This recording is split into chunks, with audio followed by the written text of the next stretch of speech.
My name is Jack McDougall, and I'm the President and CEO of the Greater Washington Board of Trade.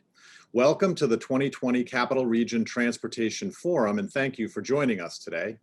The Board of Trade started this forum more than 10 years ago, and this year, as we have for the past 2 years, we are very pleased to partner with the Greater Washington Partnership to continue this critical dialogue. Transportation is and will continue to be a top priority for both organizations. I want to thank our presenting sponsor, Northeast Maglev, for their generosity today. We also are grateful to our supporting sponsors, Transurban, WSP, and AECOM. Thank you all very much. Transportation systems and infrastructure are the backbone of our regional economy. All of us have a vested interest in working together to ensure that safe, equitable, efficient, and cost-effective transportation networks connect all of our people, businesses, and communities. Our prosperity depends on it. It will take a sustained effort to rebound from the public health and economic impacts of COVID-19, and a key part of that recovery must include resolving critical transportation issues. Now is the time to act.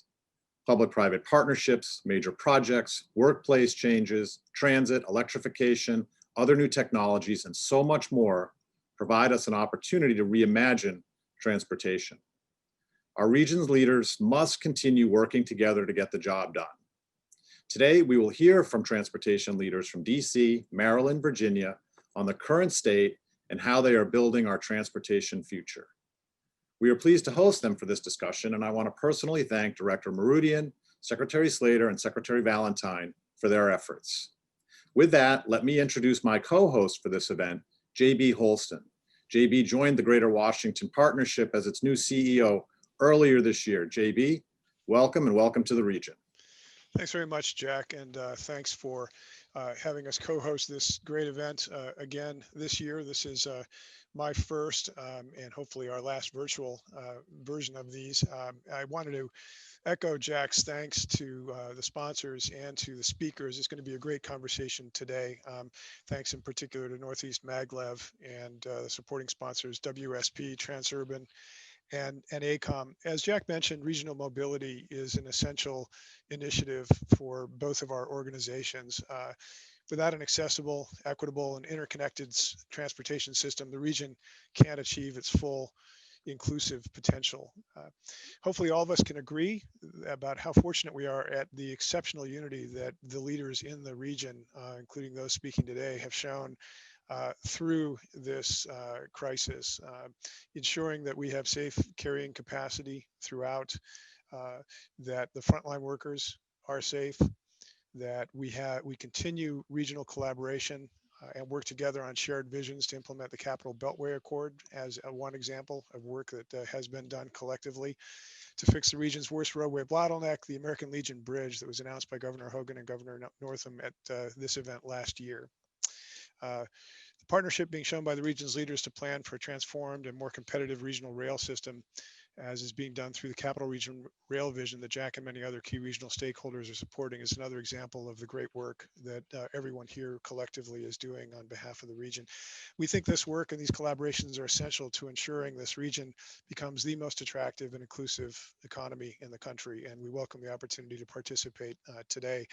We're looking forward to hearing from our panelists. These are the best of the best in the region and in the country, so we're delighted to have everyone here. I'd like to now pass it over to our sponsor, Ian Rainey, Senior Vice President with Northeast Maglev, for a few words. Thanks again, Jack. Thank you, Jack and JB, for those kind introductions, and thanks to the Greater Washington Board of Trade and the Greater Washington Partnership for hosting the Capital Region Transportation Forum. I'm Ian Rainey, and I represent the Northeast Maglev project, which some of you may have heard of. We're the team that's bringing Japanese superconducting maglev trains to the region. Superconducting maglev, or SC maglev for short, is an ultra-high-speed train that travels at over 300 miles per hour. The system isn't a prototype or a concept like some of the other technologies that we hear about lately. It actually exists. It's operating today in Japan and will soon connect Tokyo and Nagoya, the world's busiest travel corridor.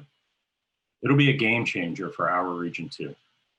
At 300 miles per hour, SC Maglev will get you from DC to Baltimore in just 15 minutes, and from DC to New York in under 1 hour.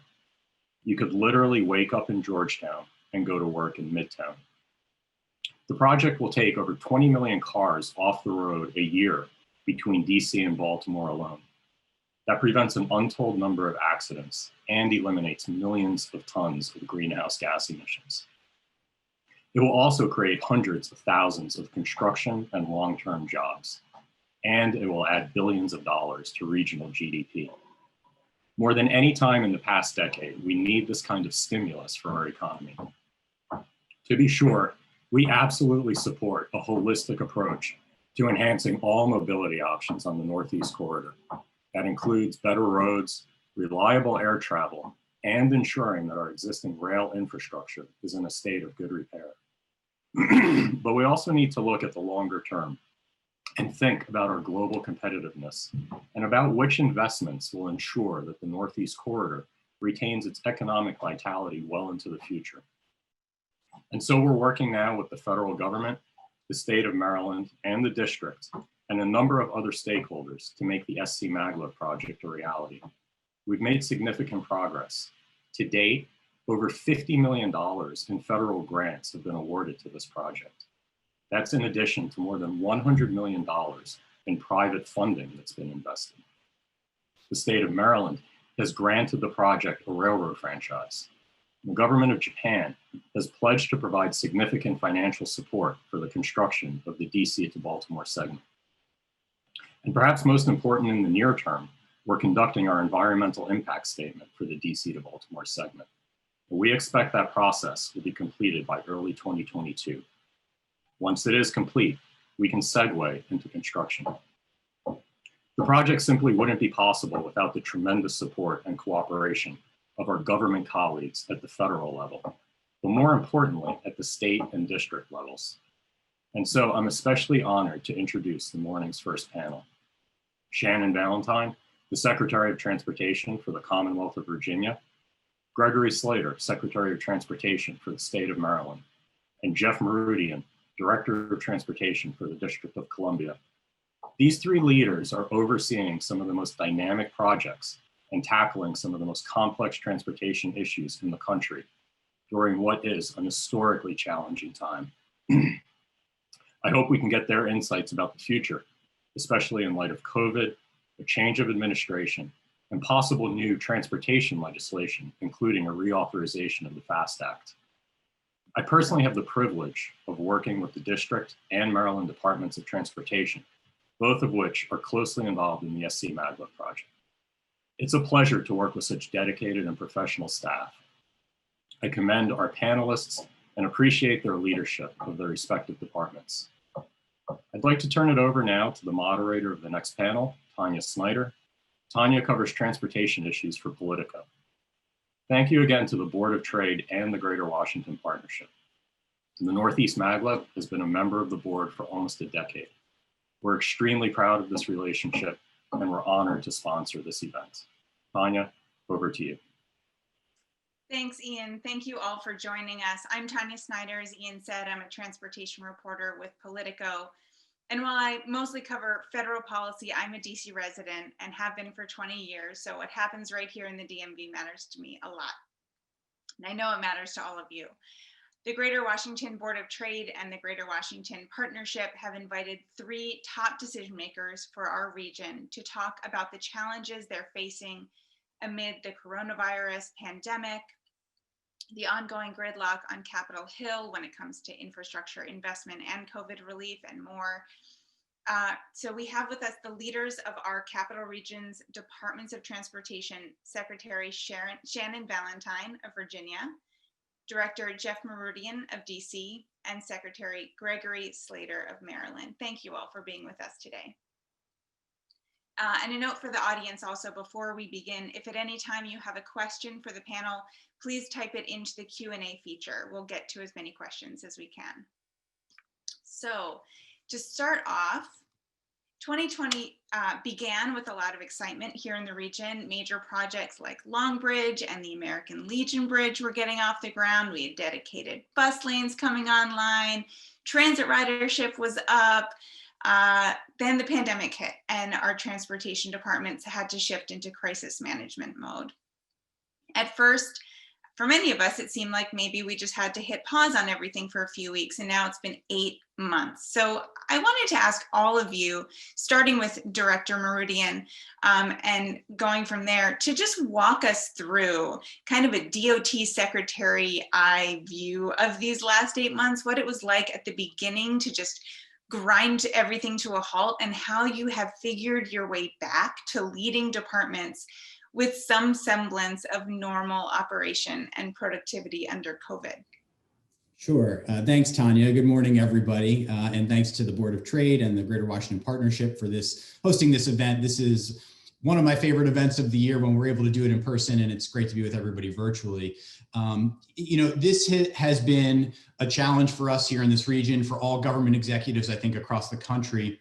And first and foremost, what we've been thinking about here since day one under the leadership of our mayor, Muriel Bowser, is safety, keeping our workforce safe, the essential workers who are out there operating our transit system, those that are performing duties on construction sites, and making sure that we were doing that in a way that kept the public safe as well.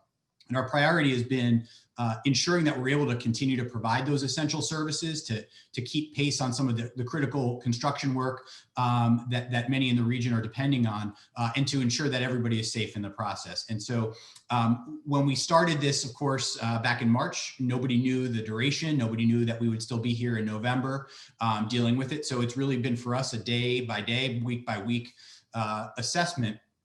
And at some point, and this was probably around the May or June timeframe, our thinking began to shift about not only how do we begin to bring back some of the things online that were taken off as in the immediacy of the pandemic, but also how do we respond in a different way? How do we rethink and reimagine our infrastructure? How do we do things that provide more space for people to walk and for recreation, for cycling? How do we support our businesses, our restaurants, through things like creating streeteries and really reimagining the public space in a way that supports this new use? And so we are still doing that. We're still really operationalizing some of those things that we embarked upon over the summer to support our businesses and to support the safety and mobility needs of our community. Secretary Valentine. Good morning, Tanya. I would just like to thank everyone. Good morning, Jack and JB and Ian, for welcoming us. It's always great, as Jeff said, to be here with the Greater Washington Partnership and the Board of Trade. It's always one of our favorite meetings. We always have more to talk about than we can ever get to. I would just like to build on what Jeff had said, certainly for all of us, the seriousness with which we entered February. You're right, Tanya, when you described there was great promise in the beginning of the year. And then in those early months in February and March, just recognizing the challenges we were facing. Like Mayor Bowser, Governor Northam, across the entire state, the focus was on health and safety. It was our top priority for our employees, our customers, our partners, and across the entire transportation secretariat, from the port, trucking, transit, rail, there was this very strong commitment to move critical goods to where they needed to be in Virginia, in the region and across the country, and to connect people to essential work, to medicine, to food, to PPE, really recognizing through this period just how critical transportation was. And I start every meeting with just expressing my gratitude to all the workers in transportation who really have been on the front lines. And as we have been emerging from this, that initial period, also confronting the implications for transportation, for infrastructure and our revenues. We in Virginia learned in mid-August that we in transportation would be facing about an $870 million reduction through FY21, FY22. For those of you from Virginia, they know a program called Smart Scale. It's a prioritization capacity program that we use in choosing projects.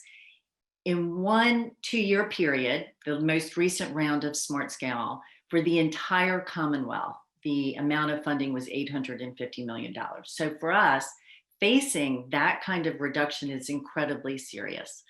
But we did not, as far as setting our priorities, we did not want to delay projects. We didn't want to cut projects. We didn't want to lay off workers and contribute more to economic instability. And so we really worked across all modes, all the CFOs. I give a great deal of credit to my deputy secretaries, Nick Donahue and John Lawson, who I know many of you know, really working to come up with a strategy of, it's really a cash management system. It's reallocating our resources over a 6-year period so that we're able to use dollars that we have today that are not required until years 3, 4, 5, and 6, putting those dollars to work today so that we're able to keep all the projects in the pipeline on time and on schedule. We are working to maintain our transformative initiatives to keep those moving. We're protecting our workforce. We want that to be a huge priority for us, and contributing to economic recovery and competitiveness, which I believe is, what we are all trying to do across our work. So those have been the priorities. How do we maintain this, our workforce, and keep building the initiatives? Thank you for that answer. Secretary Slater. Great. Thank you, Tanya. Good morning. Great to be here. Thank you all for having us. So having worked for 7 of the previous secretaries, I've been to this event many times, and but it's really my first time here as secretary. So it's quite an honor. But I think you're exactly right, Tanya. When we hit this, it was just such a grinding halt that it's both at a tactical and operational level on how we're managing our transportation system, but also how we're leading our organizations and delivering those services. On a personal level, it's really strange to walk into a near empty office every day, as many of our colleagues are kind of working from home. But, MDOT, as well as a lot of our federal and state agencies, are all teleworking. So it really has quite a change. In March, we really started seeing those dramatic decreases in travel across the network, but by April, we were seeing pretty historic declines in travel across the whole system. When you compare 2020 to the same week of 2019, the second week of April was really our peak of the stay-at-home order, where our travel was at an all-time low, while when we look now at November, we're starting to see some return trends. From our highway traffic volume standpoint, at the peak, we were down 52% in April, but we're only down 19% right now. On the truck side, we were down 27% at the peak, but 18% now. Our toll transactions were really down about 57, 60%, only down 20% now. Our air traffic at BWI Marshall Airport was down 95% at the peak, and that was quite a place to be when there's just nobody in the airport. But we're down about 66% now. On a transit side, we were down 70% overall, but that really varied, and we're down 52% now. And when I say it varied, our MARC and commuter bus and those types of services were down about 95, 96%. But our core bus in Baltimore City, for instance, really was about, a peak was about 50%. So we had a lot of transit-dependent workforce that was relying on us. But it became pretty clear pretty quickly that how important our transportation network was for not only our essential workforce, but keeping our customers and our employees safe had to be at the forefront of what we do. So we tried to use data and really keep in regular contact with our stakeholders, our hospital network, our major employment centers, distribution centers, those types of things. But from a pure kind of workforce standpoint, we set up about a third of our 10,000 member department into a remote telework environment. And so right now today, anybody who can telework is teleworking, and the remaining 2/3 of those are like our highway maintenance forces, our bus operators, our transit operators. They're 100% in the field, and we're focused on kind of keeping them safe as they're delivering. From a tactical level, we had to get 400 laptops mobilized and 5,000 VPN networks mobilized. How do we kind of do that very quickly? But what we did was we adapted a lot of our paper processes. We went to like paperless billing, those types of things, invoicing. Over at the MVA, our Motor Vehicle Administration, we took our call center, set it up to a software solution, sent everybody home like it was just shifting their office to home, and they're managing through software and their phone system, their call centers in their living room. And we've tried to transition that pretty quickly. We moved our public meetings. We still have services and projects to deliver, but we need to make sure we're getting that public input. So we went to that virtual environment, extended some timelines, and made it available for everyone. And so we really kind of focused on a lot of those things, but keeping people safe was at the key. We're now bracing for a really terrifying surge in COVID cases right now.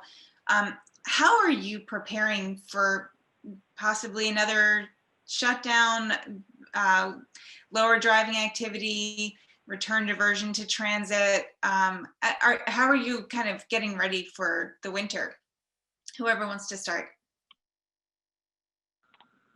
I can jump in and just kind of kick off that. But while we were able to get a significant portion of our workforce teleworking, a lot of our functions, like Port of Baltimore, BWI Marshall Airport, all of our transit services, they required our employees to get on the ground, and we're starting to see that resurgence.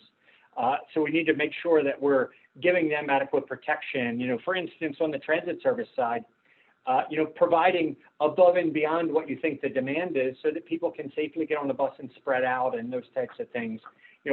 But we've supported our frontline workers with a pretty robust program to protect them as well as our customers. So we developed a strong relationship. We talk to the Department of Health every single day. Kind of adapting those best practices coming out of the medical field. Our employees have all been provided with face coverings. They continue to be provided regularly with hand sanitizer, disinfectant gloves, cleaning and operating those types of things. Our face coverings are required within all of our facilities and outside when you can't socially distance. Our facilities have modified to increase their capacity, adding tents and those types of things so folks can spread out. We started using some of our buses that maybe weren't in service as an opportunity to allow our employees and our operators to socially distance in those break rooms, those types of things.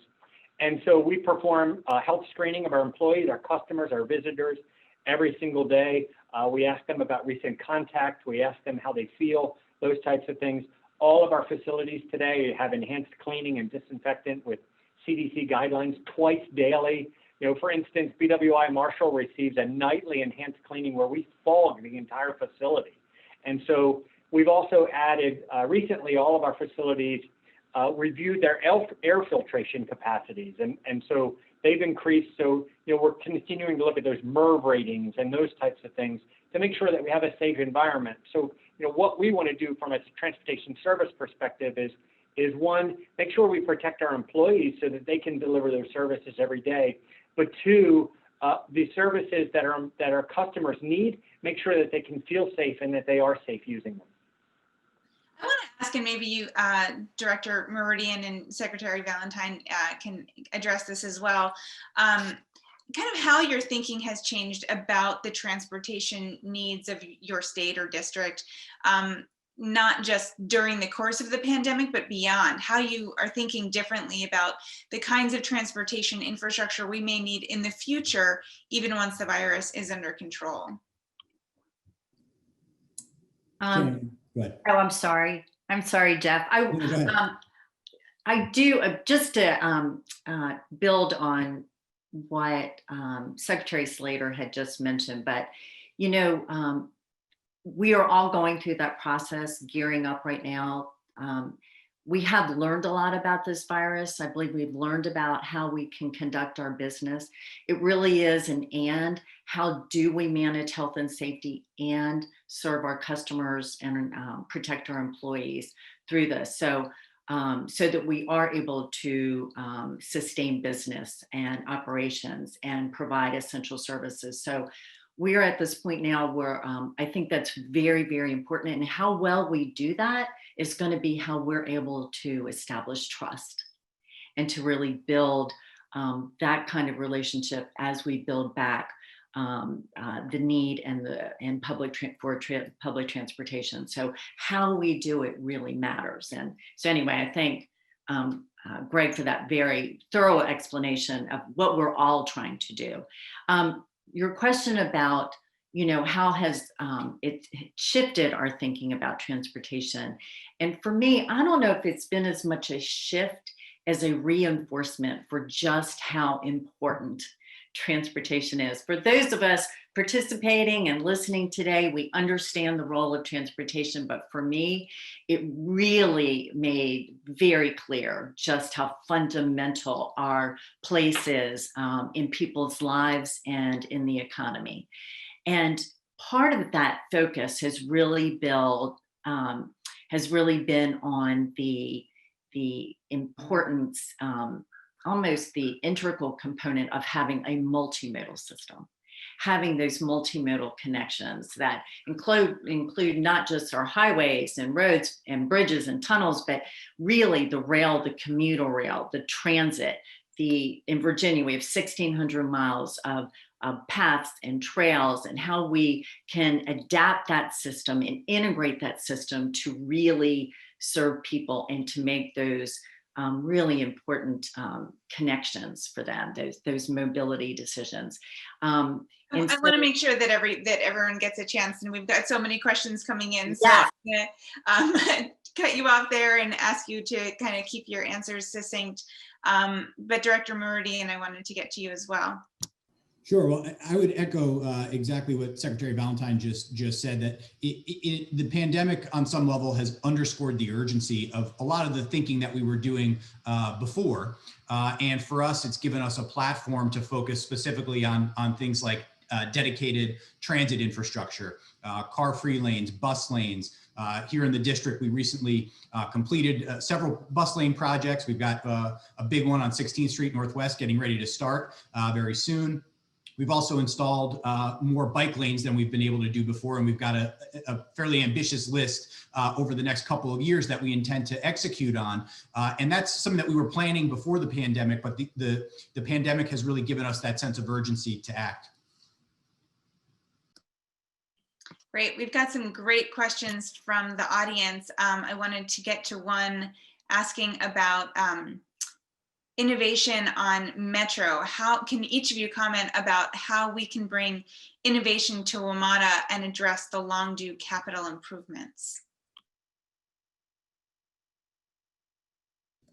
Well, I can start and just say that I think there are a lot of great folks at WMATA who are innovating, and I commend the general manager, Paul Wiedefeld, for his work as a leader during the pandemic in particular. I think what we're doing as a city is trying to do everything that we can, as I mentioned earlier, things like creating the infrastructure to improve the consistency and the reliability of the services, such as bus transit that WMATA offers, while at the same time doing everything that we can to incentivize transit use so that we continue to see those gains we were seeing before the pandemic. It's so important to note that rail ridership was on a steady increase, and we want to make sure that we get back to that place by supporting the good work that WMATA is doing.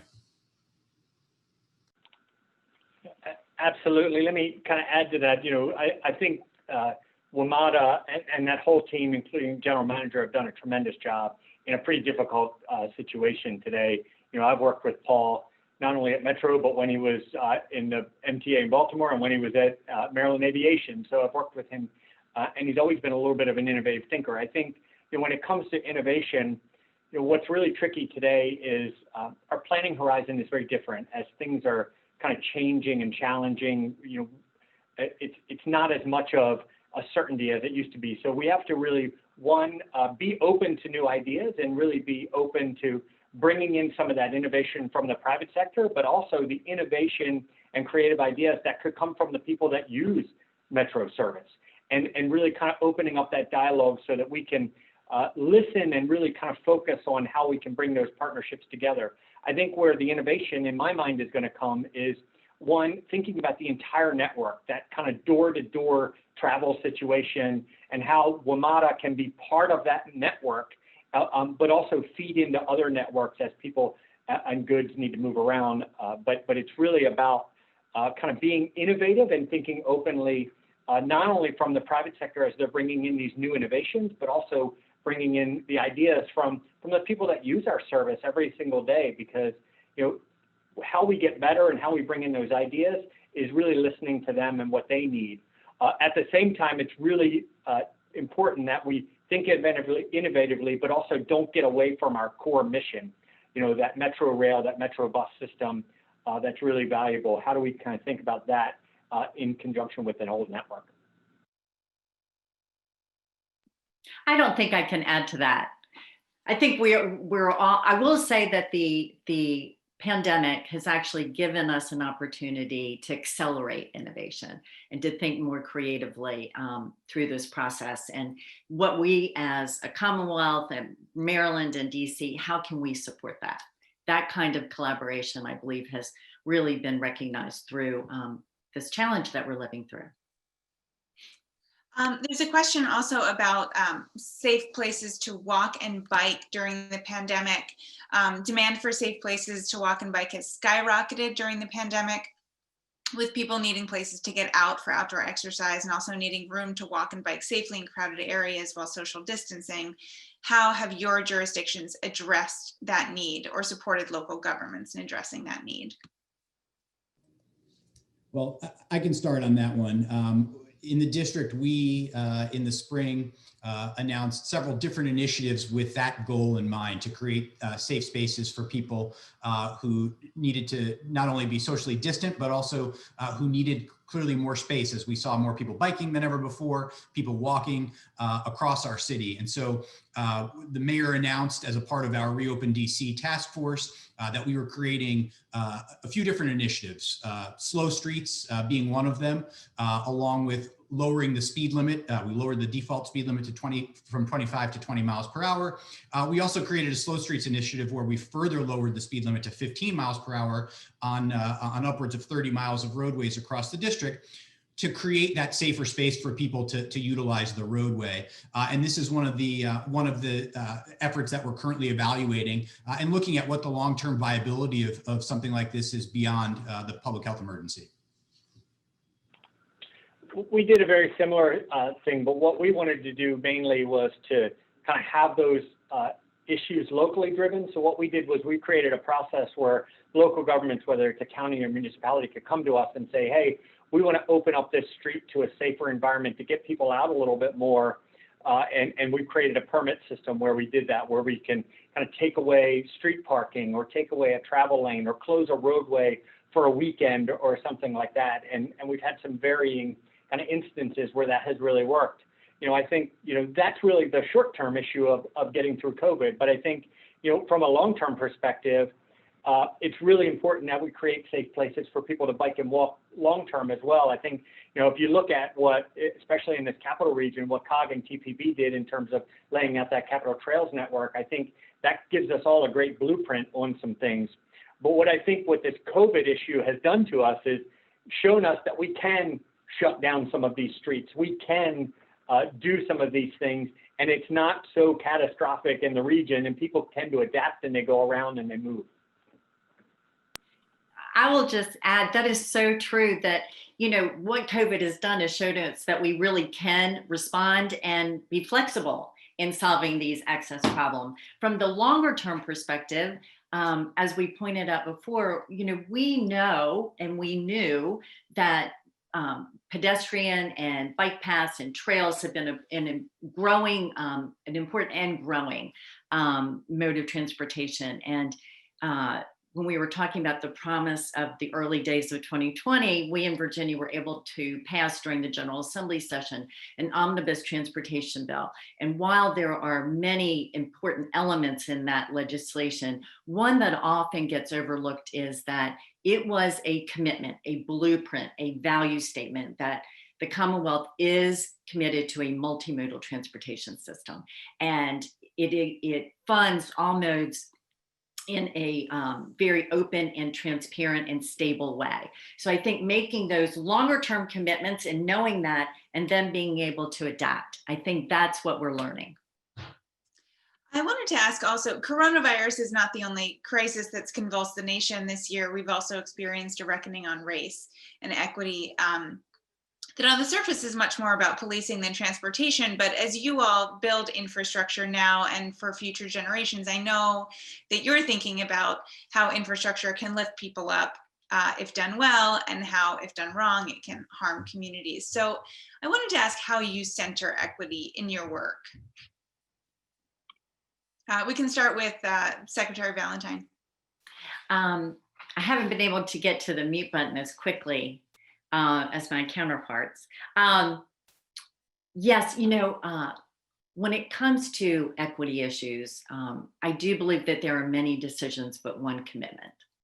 You make that commitment that we are going to create fair and equitable access for all. And from that, there are many, I believe, significant outcomes. I will say that Governor Northam very early on, about 2 years ago, opened an office of diversity, equity, and inclusion. He brought in Dr. Janice Underwood. And so that leadership came from the top. And then within the Virginia Department of Transportation in our Civil Rights Division, there's a woman named Sandra Norman. And while she heads the highway and bridge department of our transportation system, Sandra has been there for a long time, and she has been an inspiration, not just in that particular mode of transportation, but across the entire Secretariat. So you have leadership from the top, leadership within the organization, creating, I believe, important programs that are just integrated into all phases of transportation, from planning, our VTrans, our long-term planning, into our programs, the small business enterprise programs, environmental justice programs, our DBE and SWAM goals, establishing them and exceeding them, not just on highways, across the entire Secretariat, from the Department of Motor Vehicle to the Port of Virginia. In fact, the Port of Virginia in FY19 hit a goal of 43% for DBE and SWAM. Building that kind of structure into all of our decision-making. We've launched a program called Workforce for Tomorrow, really looking ahead at the talent and the skills that we need to bring to build the transportation system that we are all aspiring to have. And in that, setting and creating processes like Smart Scale and a merit program, making efficient and responsible transit investments, building those processes. And I can tell you that we're building those every day. They're incorporated in all decision making, but it really comes from that one commitment. That is not only the right thing to do, it's the smart thing to do. I believe we are all better for it. I will just say that on Friday, AASHTO, which is a national organization for highways, which we all participate, passed a resolution on equity, diversity, and inclusion. And it passed unanimously. And it was really interesting that as the vote was finally made, I got a text from Sandra Norman, the woman I mentioned to you, and she texted me that she had tears in her eyes because she felt such a shift in how transportation is managing its business. She was very instrumental in actually raising this issue with AASHTO, the Southern organization, and bringing it to the attention of the national organization. But it's all those people in leadership and attitudes converging.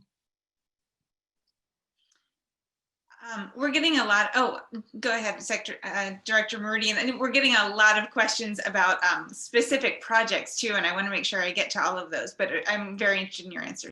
Sure, and I'll just add. I think there are two important things that we've done, and the first is prioritize our resources across all 8 wards of our city and make sure that we're addressing critical infrastructure needs, many of which have been longstanding. But as importantly, we've embarked on a mission to connect with and engage as many of our residents as possible. We recently embarked on a process to update our comprehensive transportation vision for the city. It's a project called Move DC, where we've asked residents across all 8 wards to participate, to share their thoughts, their vision for how they see the transportation network. And we want to ensure that we hear from as many people as possible to create a broad vision for our city going forward. Tanya, let me just add, I think that's a really, really good question, and one that we're all very focused on. At the core, decisions about infrastructure services, what our customers need to take into account the first and foremost, the communities that they serve and the communities that they're going to be in, as well as the travel needs. And so, our planning process has always kind of considered ways to better provide that access to transit, bikeways, sidewalks, those types of things. But we know there have been some challenges there. So, for instance, we made some budget adjustments originally at a proposal to change some of our core bus route in Baltimore City. Well, when we put that proposal together, we ended up not having to do it. We were able to find a different alternative. But what we did was we actually enhanced service where we felt like we had the highest instance of transit-dependent riders and zero-car households, and cut service where we felt like people had choices. And so, I think what's most important for us is to continue to work with our customers, but also our local leaders in trying to understand the history and the needs, to look at specifically those community needs when we're considering those context-driven improvements and really kind of providing what we need. Outside of that, I think we know something like pollution has had an inequitable effect on many communities due to history on kind of land use decisions and manufacturing and other factors. And we need to bring that in so that we can affect that significant change in not only our planning process, but our budget decisions that we make. Great. Like I said, so much interest coming in about specific projects, and wanted to start with a question about the Purple Line. Secretary Slater, back to you. What is the realistic timetable now for the full resumption of Purple Line construction and its projected completion? And will it in fact be completed? I knew I wasn't getting out of here without a Purple Line question, but yes, absolutely, it's going to get completed. And so, just a little bit of history aside, so from a day-to-day perspective, Maryland has taken over, the state has taken over the management. So, what we need to do is make sure that we're really setting a path for multiple outcomes. So, I talk to our partners on the private sector side daily, almost twice daily at times, sometimes even more than that, as we're continuing to work on what a resolution could be and try and dispute that. But at the same time, we need to ensure that the delivery of the Purple Line. So, we're continuing down both those paths. At the same time, what we're doing is focusing on actively completing the design, continuing construction, making sure that our manufacturing contractors are keeping the project moving forward. Our focus is on that design completion, but also the permitting and utilities and those types of things that help. So we're going in now, we're doing a lot of stormwater work, utility projects, completing some of the paving, and make sure we're really committed to kind of keeping that great for the community so that we can deliver it. On September 28th, we went in and assumed all the key contracts. So we've taken over day-to-day management of hundreds of contracts to continue the delivery. But, these are also manufacturing contracts like light rail manufacturing and operations and maintenance. We took over 233 design and construction contracts and subcontracts related to purchase orders and activities. So as we're continuing to have those discussions with our private sector partners on a resolution, we took over that day-to-day management so that we can continue to make sure that that project progresses and it gets delivered. But let me be really, really clear about the main part of that question. It's going to get done and it's going to get delivered. The only unacceptable outcome is not finishing the Purple Line. So we are 100% committed to doing what it takes to make sure that that's delivered. And Secretary Valentine, a question about the Virginia Passenger Rail Authority. Do you anticipate the current pandemic will slow plans for passenger rail and the work of the Virginia Passenger Rail Authority? In the very beginning, I think one of your first questions, what are your priorities? And I was really saying that we are really committed to maintaining our priorities. In December of 2019, and I think many of you were there. It's so funny. Remember those days when we were all together? We did announce the agreement with CSX and the partnership with Amtrak and VRE to that $3.7 billion program of projects, including the construction of Long Bridge that would really transform rail in this region.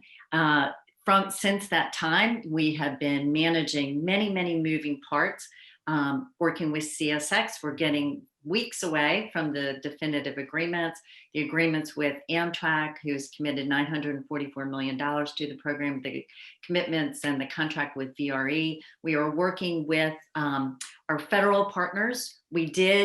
Jeff, we did get the final draft the final EIS for the program. That was really great. And DC's been a great partner with us. We are right now working on the passage of the Long Bridge Act of 2020.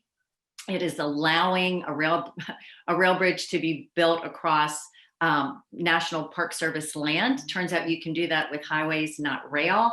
And so we do have several passed with the House. We've had 2 bills actually pass. In the Senate, the language has been introduced. We are now trying to get it into the Appropriations Act, and we may be looking at a conference report. We are also working with the Surface Transportation Board.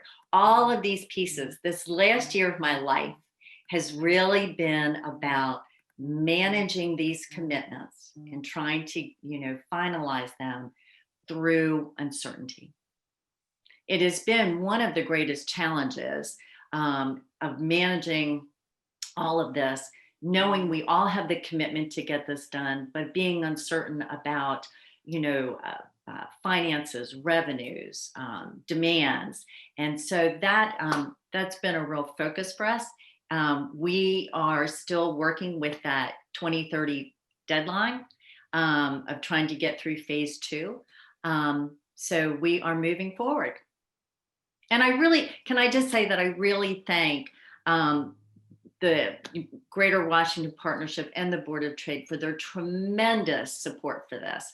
I think Maggie Gendron actually just sent a letter up with so many supporters, including my colleagues, for all of these actions and what we need to do to pull it all together. We had a great question about ferry service too. Now I've lost it, but that a lot of states are utilizing waterways as a way of moving people around. And is that something that you all are thinking of doing more in your jurisdictions, using the waterways and ferry service, especially rapid ferry service, to help move people? I'll touch that. I'm not going to let Jeff touch that one, but really, we've evaluated it a few times over the years in looking at kind of, specifically in areas where we have an increased travel demand across waterways, bridges like our Bay Bridge, for instance, looking at kind of instances like that, where the demand is somewhat seasonal at times. It's not like an everyday type of a demand. When you start to look at the infrastructure that's needed to kind of get to the ferry service and those types of things, it has never really panned out for us as being kind of cost effective. But I think to the point of the question, I think we really need to be open-minded on everything these days to see what works for us. But it just, as we start to analyze each instance, it's just never really kind of worked out for us. We do operate ferries predominantly over in the Hampton Roads area, and we do operate barges. And so we're always looking for ways. I think Greg makes such a good point about, how do we make this a smart business decision? But I think there are some opportunities to build on this. Would love to know what Jeff thinks. Yeah, I think the pandemic has put us in a position to consider and evaluate everything.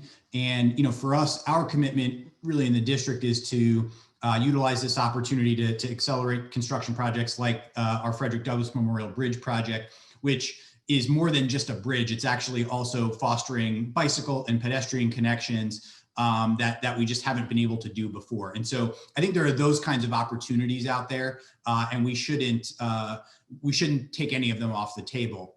I've got to acknowledge too that Secretary Valentine has done a really remarkable job in leading this Long Bridge effort. I've never seen anybody more effectively operate as she has. And so it's been, this is a very complex project, and the district has a piece of it, but certainly we know that it extends quite a bit into Virginia. And so it has been a great opportunity for us to be a partner in this. High praise. I wanted to ask about this year's wildfire season showed us what a profound climate crisis we're in. And you all, I don't know if it's what you were thought you were kind of buying into when you became secretaries of transportation, directors of transportation, but you are on the front lines of the climate crisis. And we have a question about whether that crisis and the fact that we are deep in national debt calls for a fix-it-first approach on highways, shifting far more of the funding to transit, using land use, walkable, transit-oriented communities to reduce vehicle trips, vehicle miles traveled, and greenhouse gas emissions. Are those priorities and tactics that you all are employing in your jurisdictions? Yeah, I can start with that one and just say that our sense of urgency around climate action was high before the pandemic, and certainly in light of some of the other events that you mentioned, Tanya, from this year. We are doing everything that we possibly can and continue to take on new ideas to reduce carbon emissions, to incentivize transit use, to incentivize active transportation, and to facilitate the driving culture that really prioritizes both safety and sustainability, both of which I think go hand in hand. And that has been a core part of our strategy for a while. And that includes focusing on electrifying our bus fleets, for example. That's something that we've taken on at DDOT to get our circulator bus fleet to be all electric. And there are a lot of steps that go along with that. And it comes down to prioritizing the resources there. So I think that's a really important question and something that we're very keenly focused on. Yes. So what I'll add to that, Tanya, is I think absolutely yes, but also what Jeff mentioned on the electrification of our fleet and the fleets that are out there today. I think I also will be remiss to not kind of point out that a significant part of this answer also relates back to what we've talked about before with equity. And so we have to really promote all forms of transportation that make sure that we have options to use low and no emission travel. Transit, bicycles, scooters, walking, ride sharing are all accessible and it's convenient as cars in many parts of our region. And that's why, when we look at something like a traditional highway or bridge project, we also have to consider, that multimodal access, whether it's inclusion of sidewalks and bike lanes, park and ride lots, connected forms of transit. Do I see a future where people are still using cars? Sure, but in the future, many of those cars are now hybrids or zero emission vehicles, and they exist in communities that are much more bikeable and walkable and connected to transit as part of that network. And so, I've always had a big focus on innovation in my career, and I think of that kind of cleaner burning transit vehicle as where we can focus.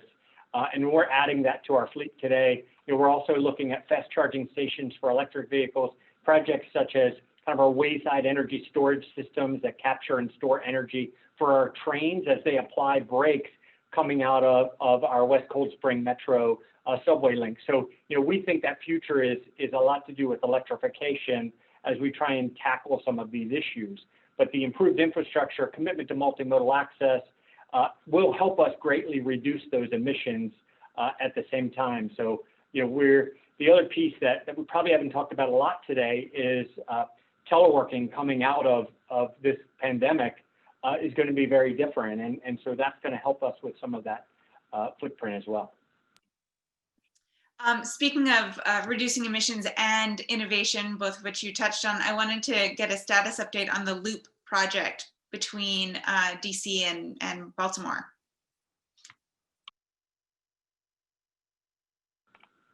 The Loop, so that's a private sector led project, so it's not one that we're leading. So, it probably wouldn't be best for me to give that update, but the last that we had an interaction on that, it was this working through the environmental process and continuing to advance. But I don't have a great update for that one today. Okay. With more deliveries now than ever before, how are you all thinking long-term about curbside management in urban areas? Curbside management is key, not just for commercial deliveries, but for ride sharing and for safety across the city. We've taken a number of steps in the district to rethink how we use our curbside. And I mentioned earlier, we created a streetery program, which essentially at this point, we're up to about 700 restaurants that have repurposed parking spaces, what were once parking meters, for this new use that people love, and it's something that we're thinking about, beyond the pandemic as well. And as we think about repurposing space for other needs too, we're looking at technology. We did a very successful pilot this time last year. That used a technology that helped us better manage the curbside, scheduling deliveries, scheduling pickups in order to facilitate a safer and more efficient use. And I think that that's the wave of the future for us to think about what that looks like beyond the pandemic.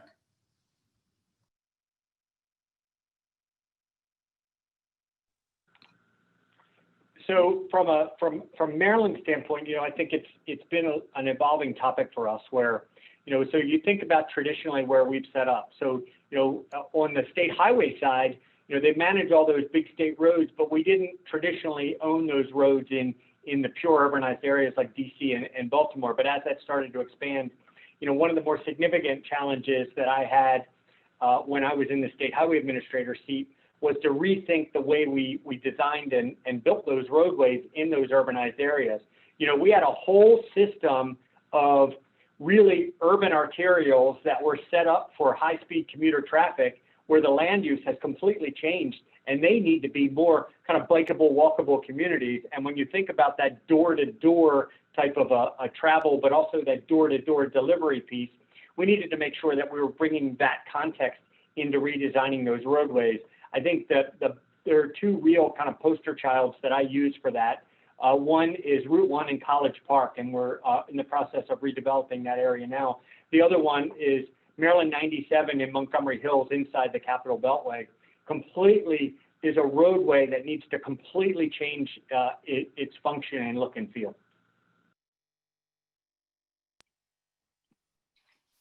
I will just summarize this in that, certainly our curbside, all of our curbs, our sidewalks, we really are starting to look at them as the assets that they are.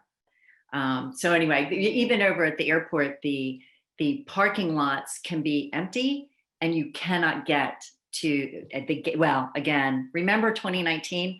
But the curbside, you couldn't get there to deliver anybody. So yes, they are assets and we're actually looking at them like that.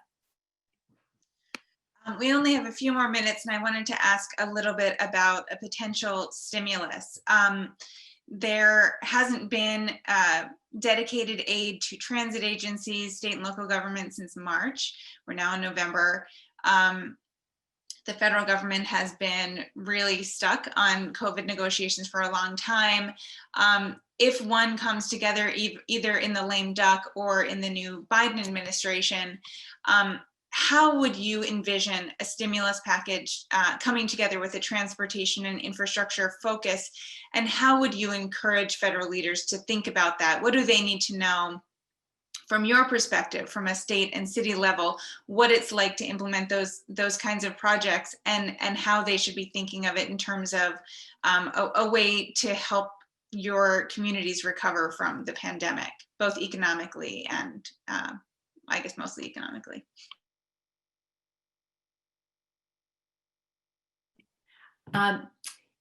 It's such an important question. With the first CARES Act that was issued out of Congress, it was really kind of the survival program for so many of our transportation agencies, with Metro, with transit, some money going to aviation, but very short-lived, trying to manage all of this. And so looking to the future getting that kind of aid to particularly our transit agencies for survival, so that as we emerge from the pandemic, we actually are able to recover and sustain economic growth. I would say, you know, from a planning perspective, that with the omnibus transportation package that was passed in Virginia earlier in the year, it really is for us a blueprint for how we're trying to move forward with transportation. It is a commitment to multimodal transportation. It builds some flexibility so we can manage risk and uncertainty in the future. Much of the federal funds coming from Washington can be very strict and dedicated, and we can't often solve the problems that need to be solved. It was a program that actually restructured our funding. It created a transit incentive program. It dealt with environmental issues and programs and made those kind of commitments. It includes environmental justice and how we execute our programs. It created a highway use fee and put us on a path for the future of a mileage-based user fee. I think having that multimodal approach with flexibility, working with the states, would be a significant step forward in not just sustaining what we have in transportation, but actually building that infrastructure for the future. And with that, really building on the innovation that most of us have really tried to incorporate into our transportation decisions. No, I couldn't agree more. And the CARES Act was tremendously helpful for us. That first round of us really focused on transit and aviation. In many ways, it saved us at a pretty critical time. But as that money starts to run out, that federal aid is going to be critical to maintain, but also improve our system. The one thing that I like to think about is investments in infrastructure. They not only solve these critical issues that everyone cares about, they also create jobs and enhance the economy. And so, but the key is the right infrastructure, not just any infrastructure. And so, in Maryland, what we're thinking about is, our priorities are basically the same. Our funding levels are just different. That system preservation and state of good repair, I like to start there, that fix it first type of a mentality. We need to make sure that we have a system that we can rely on, a highway system, a rail system that's not only safe, but one we can count on as a region to not have failures. The other one is kind of delivering those big infrastructure projects for our future. We talked about the Purple Line. We talked a little bit about American Legion Bridge, but we also have the Howard Street Tunnel, the nice Middleton Bridge. We have some really big infrastructure projects that are important for us.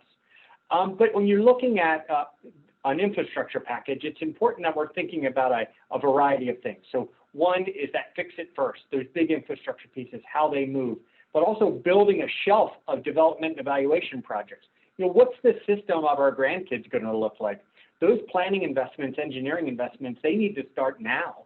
And so it's investments in rail, it's BRT, it's core bus, it's transit-oriented development, it's innovative, adaptable congestion solutions on our highways, it's redesigning many of our urban arterials for better bike and pedestrian access and safety, it's safe and reliable highway and freight rail systems.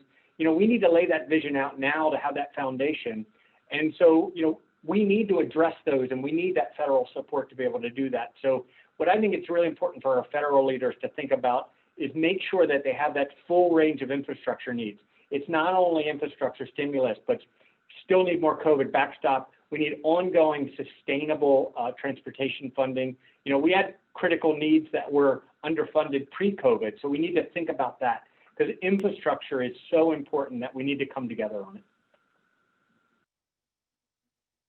We're going to need to switch to the next panel in a minute, but I do want to make sure we hear from Director Marootian, if you can sum up your thoughts. Yeah, I don't have too much more to add. I think my colleagues said it best, that we're at a moment, as Secretary Slater said, where we're looking not just at the projects that are being built now, but the projects that will be built 10 years from now. And those investments, that prioritization starts now.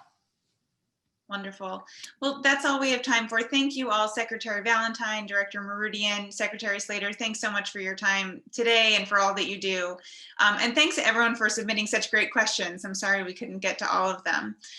We're going to move straight into our next session with two of the smartest experts I know on transportation policy and funding at a federal level. Larry Willis, the president of the Transportation Trades Department at the AFL-CIO, and Beth Osborne, the director of Transportation for America. Larry and Beth, thanks so much for being with us. Thank you. Yes.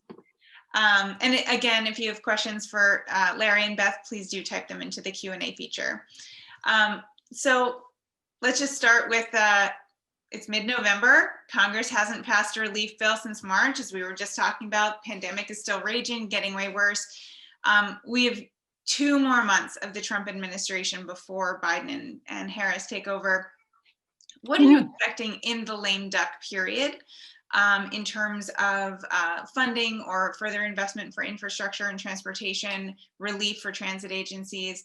And then after that, I do want to hear about your thoughts for next year as well. But we'll start with the lame duck, Larry. Well, first of all, thank you for doing this and for welcoming me this morning. This is, I can tell just from listening in, this is a great event and a great panel. So really happy to be here.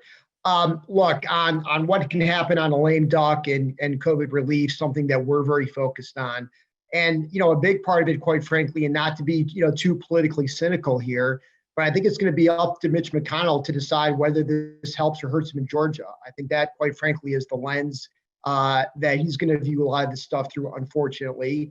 I think we have a president, as you mentioned, that is still in office until January 20th, but we're sort of stuck at his whims, and he's sort of living in a little deniability land here in terms of the election results.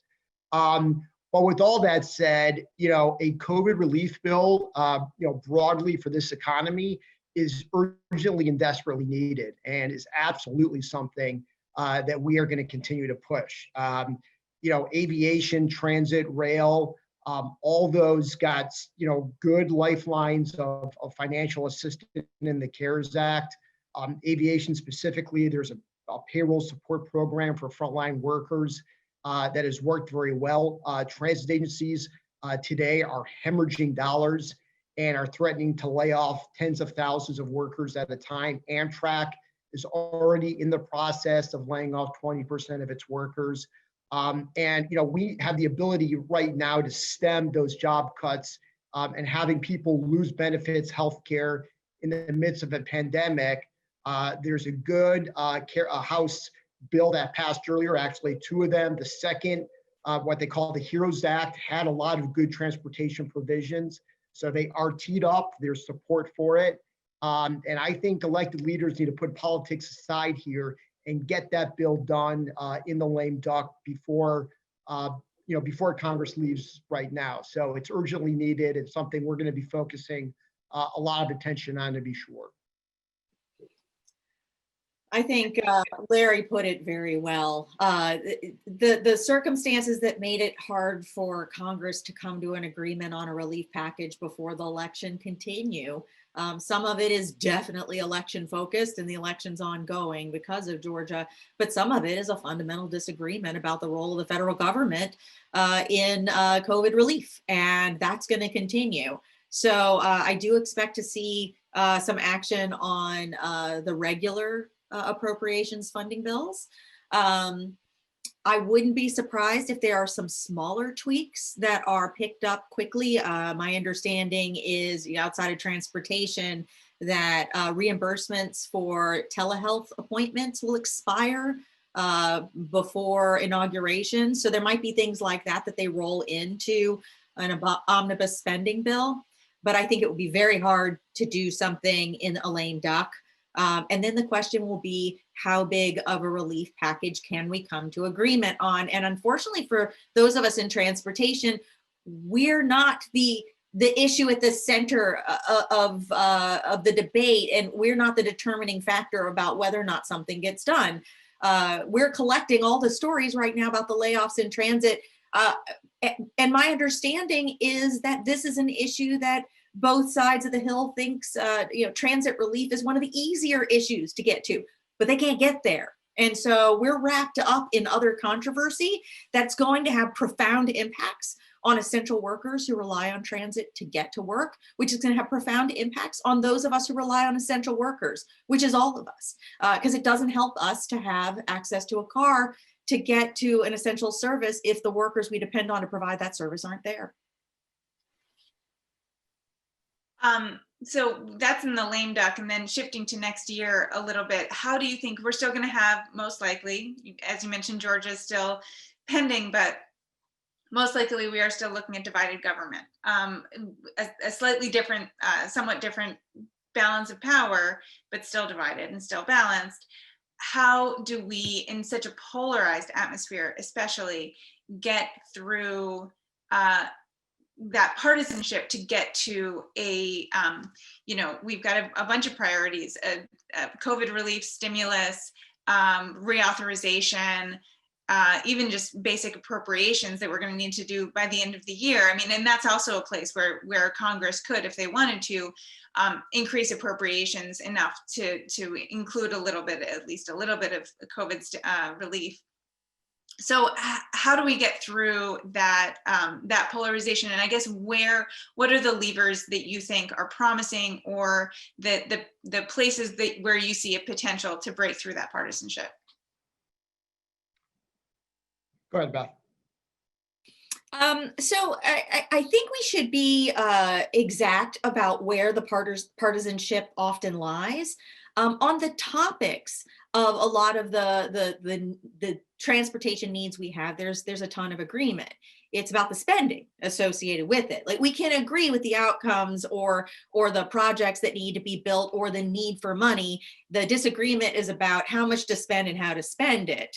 And I think that funding issue is going to continue to be a point of disagreement in terms of how much to spend for stimulating the economy, for helping everyone through COVID with relief provisions, for general spending, for a reauthorization proposal. I mean, you name it. It's not necessarily the substance of what we're talking about, it's the spending. And that's what's going to hold up a lot of the conversation. I do find a great deal of hope in the bipartisanship around a lot of transportation issues. It's not to say that there isn't disagreement, but it does tend to be bipartisan on both sides, even on some of the substantive disagreements. So I think if we can get past some of the spending and into the substance, and maybe even if we elevate some of the substance before we talk about the spending, we might be able to break through some of this. If people can get excited about what we're going to do,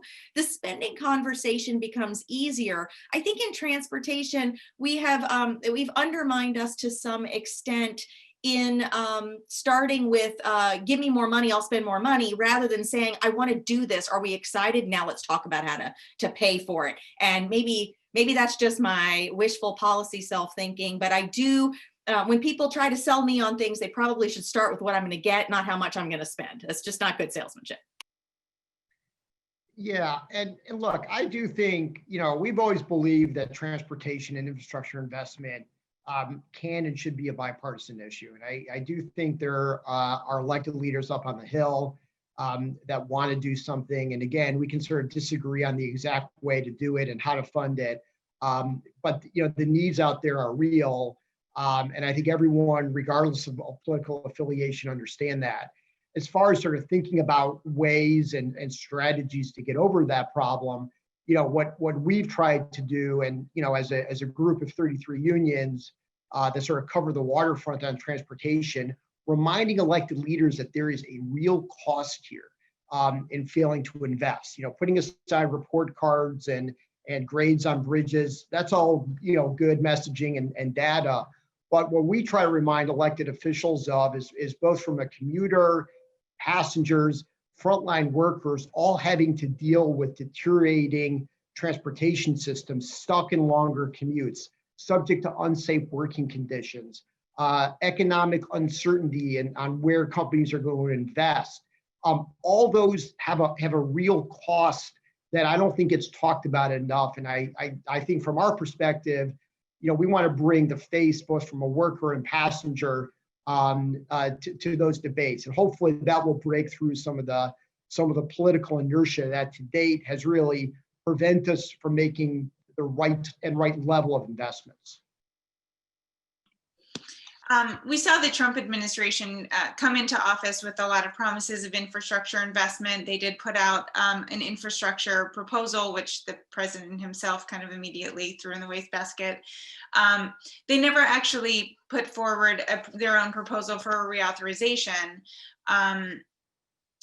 Do you expect that from a Biden administration? Do you think that they will be very active in the reauthorization process, and actually put forward their own proposal, or do you expect that they will more leave it to Congress? Yeah, I'll just start. Look, I think it was so easy for Donald Trump to sort of talk about this from a campaign perspective, and just sort of throw vague numbers out there and not really understand how to move this forward and politically sort of gain the support that we were just talking about. I mean, he did put out a plan. It wasn't very, it was a terrible plan. It sort of devolved responsibility, back to the states to the degree that it put any pay-fors in there. It was just to cut other transportation programs, to fund other aspects of infrastructure, which never really made sense to us. It got exactly zero support from Republicans on Capitol Hill. There was no support from the business community or the labor community as well. Look, I think Joe Biden believes in this stuff. He believed in it as a senator, as a vice president, very involved in rolling out the stimulus money in 2009 and going forward in a very good way. So I do think he is committed to this. I think this new administration is going to be committed to it. And look, he ran on one of the most pro-worker, pro-union platforms that I've ever seen. And a really good way to do that is to get a robust infrastructure bill passed. And I think that's going to be a big component of it. And there's a lot of good labor policies that are going to get roped into that conversation as well. So I think I think the Biden White House and broader team at DOT and elsewhere is well positioned to jump in here very aggressively. I think what we've seen, again, both from the campaign and the transition, is very positive in this front. So we think the vice president, the president-elect is ready to go here, and we're going to work with them on every step of the way to make it happen. Yeah, you point out that the Trump administration never released an actual reauthorization proposal. I have to throw myself under the bus a little bit and point out that in the Obama administration, we didn't release a reauthorization proposal before MAP 21 either. We did before the FAST Act. I was a part of the development of both proposals, both the one that was never released and the one that was. I will say that one of the difficulties with transportation is it seems, and infrastructure in general, it seems to be everybody's top priority once we get through all the emergencies, but we never get through the emergencies. And so it's going to take a real focus, a real effort to bring up the important non-urgent thing. Now, right now, with a need for investment and recovery, it may elevate the urgency and make it a little bit easier to do something. And I do think that leadership from President-elect Joe Biden will capture that moment. He is a true supporter of infrastructure. He had a robust proposal as a candidate. He's always been a big supporter of this. I already hear people talking about it. So I do think that they will take a more aggressive position on this and active position in promoting these sorts of investments. And if the Biden administration asked you, and perhaps they are asking you, for your advice on how to structure a stimulus or a reauthorization, what would you advise them? What would you say should be their top priorities or the main things that they need to have in mind? Well, I would say several things, and my organization did release recommendations on this in the earlier part of the year. We would want the focus to be on those projects that create the most jobs per dollar spent. We would like to see investment, in in things that will have economic stimulus, but also generational benefit. We are very concerned right now that just pulling things off the shelf that was ready to go before COVID might not be the projects that are most in need. So we would like to see the stimulus focus on the sorts of projects that we need right now, not that we needed in January 2020 when we didn't know any of this was going to happen. We would love to see, some investment in some projects of real size. Maybe look at going back and reversing some of the damage that 1950s, 60s, 70s era highway projects did to neighborhoods of color, and spending some real time and money and job creation to bridge the divisions that some of those projects caused in those neighborhoods, and really think about not just investment right now, but long-term impacts of investment right now. Yeah, I would agree with a lot of that. And I also think, emphasizing that this isn't just, a surface conversation. Obviously we have highway needs and transit needs. But again, as an organization that looks at this broadly, we know our nation's seaports are in terrible shape. Air traffic control system, is always in need of more modernization and next gen investment. Airports, have been sort of stuck at a funding level that, really is unacceptable in terms of the AIP program. So Amtrak never really gets the money it needs to really be the first class service that I think Americans want, and from polling, we know that Americans want. Again, I don't think I need to convince the Biden team of this, but making sure that we have good labor policies sort of paired with good transportation investments.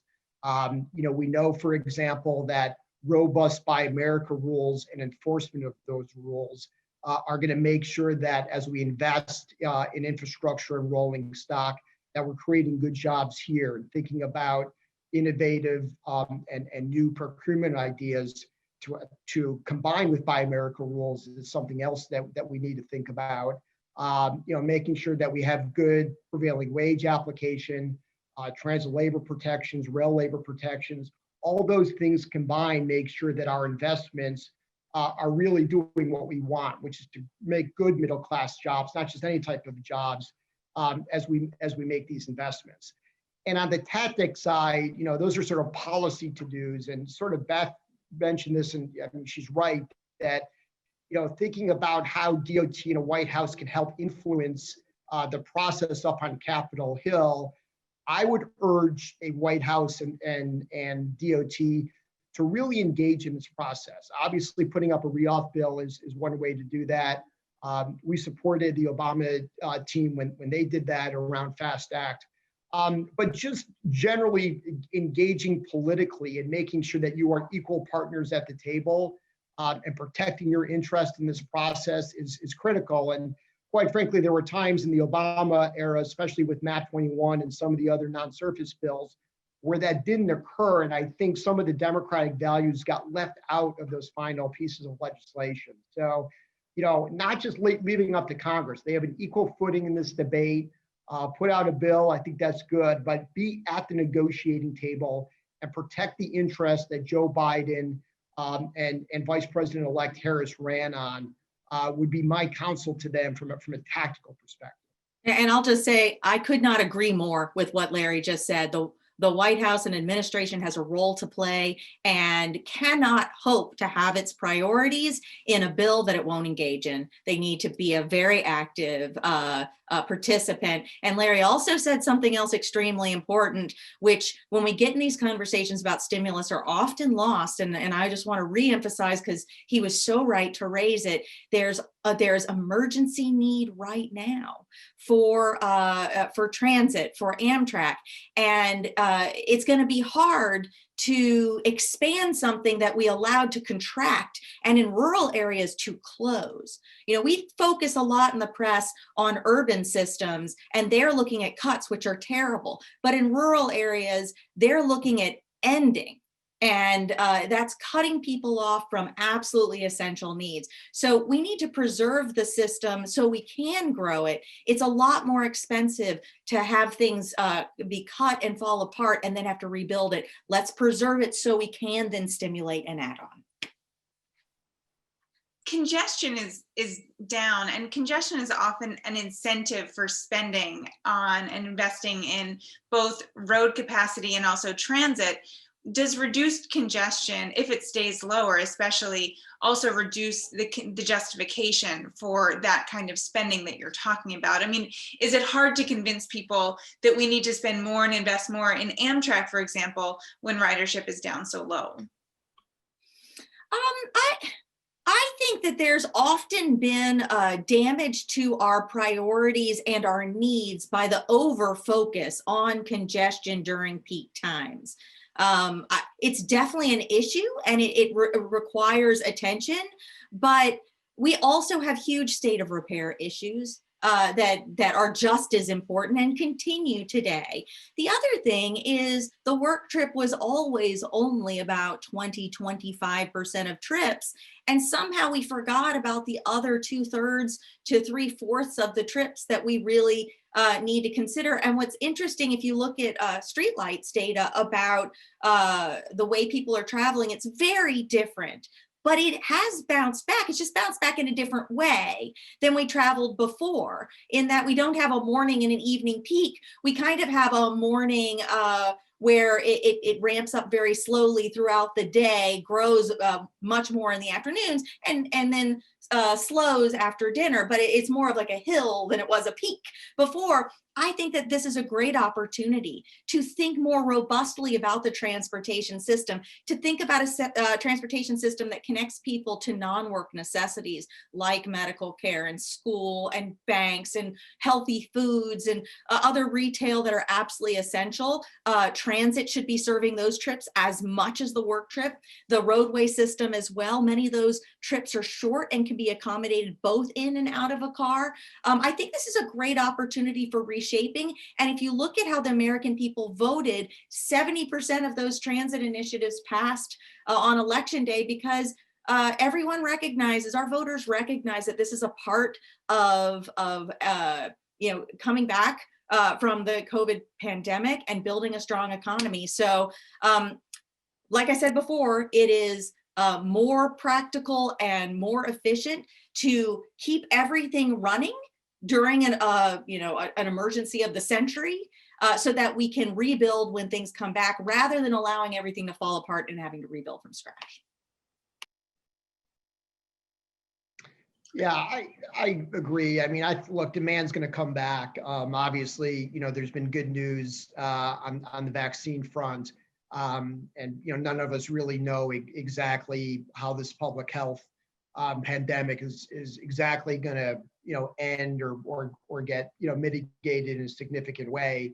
But people are not leaving the cities. They're not going to leave the need for, in rural areas to rely on transit and other mobility options. People are going to come back and use aviation. And again, Beth said it, I said earlier, we need to maintain the infrastructure and maintain the operational readiness of these systems, so that when people do start to come back and feel more comfortable, that we are ready to go, that we don't need to rehire a workforce, recertify, especially in the aviation and rail side, that there's security clearances, there's training needs, there's all these things that you need to get back if you don't have a current workforce in place.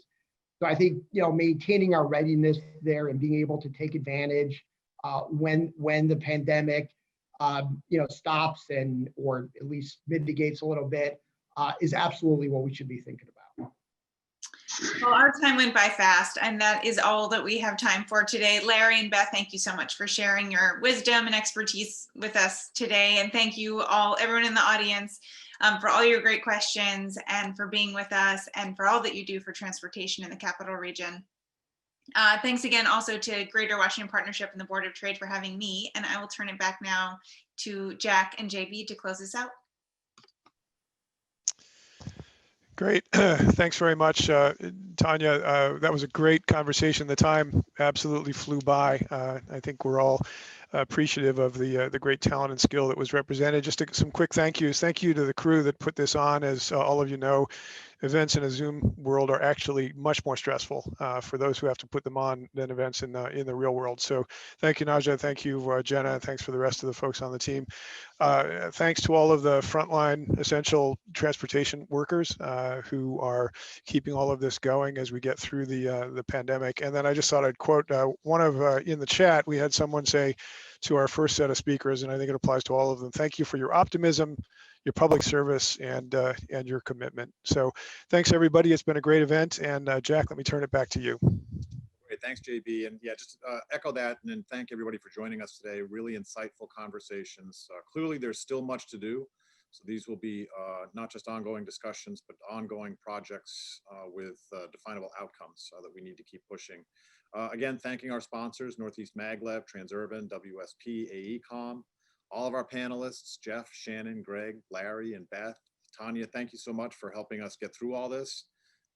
And couldn't agree more, JB. When I do these myself, it's really exhausting trying to pay attention to everything. And I was watching all the questions coming in today, and how do we parse through those and get a few of those out and get them answered is always requires some skill. And JB, we appreciate our partnership with you and the Greater Washington Partnership. Look forward to doing a lot more together to move the region forward. And again, Jenna and Najia and the whole team for pulling this together. It's really incredible. And so with that, wish everybody a great day. Take care, and hopefully get to see everybody soon in person.